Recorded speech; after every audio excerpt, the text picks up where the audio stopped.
Doing what I don't want to do. This is going to be a lengthy article. Nobody has to read it, but my therapist suggested I write everything down in a chronological format, and what better place than here? Month 1. You inform me about the affair. I'm devastated. I'm in awe. My darling, fantastic wife, mother of my kid and another on the way, would never do anything like this to me. I feel detached from reality, you say. I'd want to spend time with you and work on stuff I can't fathom without having you. Of course, I forgive you. I, too, want to sort things out. I wake up less than a week after you tell me, and you're gone. You paid him a visit. You need resolution. I'm at a loss, yet I'm still going to marital therapy. Month 2. To my knowledge, you've contacted him 4 times by this point. I'm not sure what you mean. You wanted to get things done. It's just too much for me to bear emotionally. I broke you, and I'm not going to be able to mend you. It's simply too much for me. You may remark, I swallow my resentment and strive to care for you. You're pregnant, we experienced a miscarriage, and my wife is in need of assistance. Every day, we spend our days together, traveling places with our kid. When I express my feelings, I'm having a terrible time today. I'm really suffering with the notion of XYZ. You push me away, run away, and I wake up with letters from you gone. Month 3. I'm still finding you chatting to him. This guy who seems to be more lovable than I am. 10 years your senior, father to a half-dozen children from several women, a guy who threatened me and your children if I ever revealed his long-term partner about the affair. He seems to be difficult to let go of. I attempt to chat to you about how I'm feeling. You say if I do, you'll hurt me much more. My only regret is that I didn't get to have more with him. Our daughter has been born into this shambles. Month 4. I wake up to find you gone. I look up your location. His location of employment, inquire about it. I just needed to go for a drive. I look at your phone. I apologize for not being able to do more. I miss your sense of flavor. I request that you leave. Stay at your mother's house. You're terrified. Tell me you don't care about me. You never had feelings for me. I try to avoid you as much as possible. I'm concerned about your mental health. We're splitting up the kids. You're going to give me a chance to date you, you say. This can't be true. This can't be happening to my high school love and closest buddy. Our separation seems to be working. You appear to be missing me. You've invited me to Thanksgiving dinner. Yes, I do. You're still conversing with him. I'm begging you to stop texting him in front of me. I go no touch for the 5th month. It seems to send you into a tailspin. You want to get things done. Let's see how it goes. I haven't been thinking clearly. I agree that I'm anxious to be with the lady I love and that none of this is true. You return to your hometown 2 weeks before Christmas. We're having a fantastic couple of weeks. You don't want to attend to marital therapy anymore, but everything seems to be well. I notice you've loaded the Xbox Live app on your phone the day after Christmas. You've been texting him on there since we changed your phone number. While you're in the shower, I question you about it. You've lost it again. I'm going upstairs to weep where you can't hear me. When I decide to take a shower, I hear my girls laughing uncontrollably. When I go downstairs, you're gone.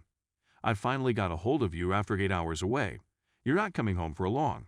You're going to stop taking your antidepressants cold turkey. You no longer wish to live. I called the cops. You wind up on the list of those who have gone missing. I spent 2 days seeking for you, from daylight to night. You surrendered to the hospital. 6th month, you spent 10 days in a mental health center. I've been on the phone with you for 10 days. We're looking after our girls. Bringing our daughters to sit in the parking lot outside the facility so that we may talk on the phone while you can view them from a distance. Hopefully, my wife will receive the assistance she needs in there. Everything will be okay. You leave the institution and return home. You formed a slew of toxic connections at the facility, and you're messaging and contacting folks you met there throughout the day. But I let it go. You've been gone for 2 weeks, and when I get home from work, it's long after you've gone to bed, and I discover your phone with the Xbox app open. A discussion between you and him again. You're missing him. You have garments that smell like him, but have gradually lost their aroma, which makes you unhappy. I'm completely numb. I request that you depart once again. Month 7, separation number 2. I'd want to work on it, but if you ever speak to him again, this is done, I say.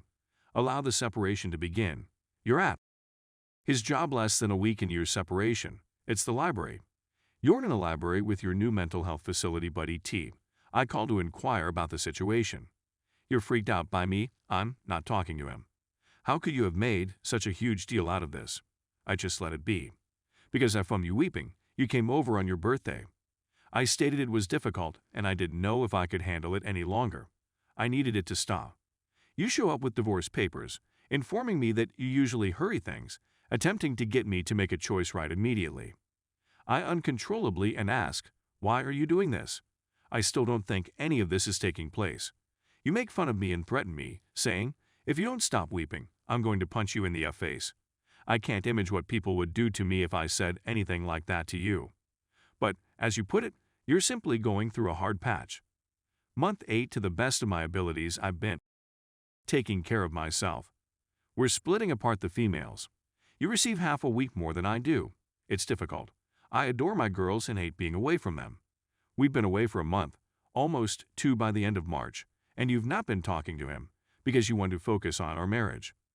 I propose that we relocate to a new city on the other side of the metro area to get away from all the unpleasant memories and start again. You agree, so we look for a lovely small property to rent jointly. You're also pregnant. There's no chance it's not yours. Why would you even question it? Month 9, the big day has arrived. As we're driving, your brother casually says to me, she didn't stop talking to him. On her Xbox Live, I blocked him. He repeatedly asks her to leave him alone, but she continues to send him messages. I'm not feeling anything. Is he telling the truth? We've only been in our new start, home for a week. Our daughter is ill, and we are up all night caring for her. I inquire as to the time. Please show me your phone. At 3 a.m., I received a notice from Xbox Live. I don't care since this isn't real. I set my alarm for the morning, you notice me on my phone, and you grab it from me. I don't like you talking to people every time I make a mistake. I was just about to set an alarm. 2 more weeks have passed. I'm simply trying to stay away from you. You have days off. I work at night. This isn't the actual world. We're about to put the girls to bed. You seem to be getting ready to go out. Are you going somewhere tonight? I need to leave the home. You state your case. Because you stormed out, I suppose I made the wrong face. I come across you in the restroom and inquire whether you're all right. You tell me you're imprisoned, and I tell you I understand. I describe how it feels bad to be cheated on and then have to take care of you, without being able to express my own pain or feelings, and being punished every time I feel anything. You lunge from the restroom and started punching me repeatedly. I trip and fall on the bed. You turn out the lights and continue to strike me. I phone the cops. You are imprisoned. Your family has contacted me. What did you do, you idiot? What did you say to her that prompted her to strike you? Now, who is this genius? It's your fault she's in prison. I can't stop crying. I eventually lay it all out in Youre Back. Of course, my mother-in-law never mentions all the horrible things she said to me. She just tells everyone that I shouted at her. My wife has been released from prison. Next month's trial is scheduled. I continue to feel you have a mental health issue. That's the only way the last year makes sense in comparison to the previous decade. I discovered her sobbing in the closet. I inquired as to what was wrong. You never apologized for calling the cops on me. I'm astounded. She doesn't give about me. She's cheated on me, verbally and emotionally tortured me for over a year, and now she's physically attacked me, and she's sobbing not because she can't believe what she's done to me, but because I haven't apologized for putting her in prison. I spoke with an attorney about a month ago. They want me to seize all you own and force you to pay me alimony and child support. I don't want any of it. All I want is for this to be finished. I adore my wife, or at least who I believed she was. I want to do all I can to provide for my 2 little daughters. But I can't keep putting up with this. She doesn't give about me. She's told me 1,000 times that she doesn't love me. She no longer bothers to pretend to say it. I'm a large tattooed guy who's being annihilated by a little chick. My wife, my family, you know that's everything I've ever wanted in life. Yet you hold it hostage over me. I don't want a divorce, but you've never apologized, never stopped cheating, gaslighted, blame shifted, and never once shown genuine concern. Please help me. I'm stuck in hell. Edit. I've just had the post up for 5 minutes and I'm already being downvoted to hell. I'm sure you all think I'm a coward. You're probably correct. It's difficult to believe that the lady you've been in love with for a decade is a monster. Please be patient with me. I didn't expect to receive trash on a support group forum for being candid about being ripped apart by someone you want to trust. Edit 2. I've read as many of the responses as I can. I'll attempt to respond to as many of you as possible, and I appreciate the private messages of encouragement as well. I got down with her last night and looked through the divorce paperwork and began filling them out. I'm sticking to it, and if she won't do it peacefully, which I'm sure she won't, I'll continue work on the lawyer.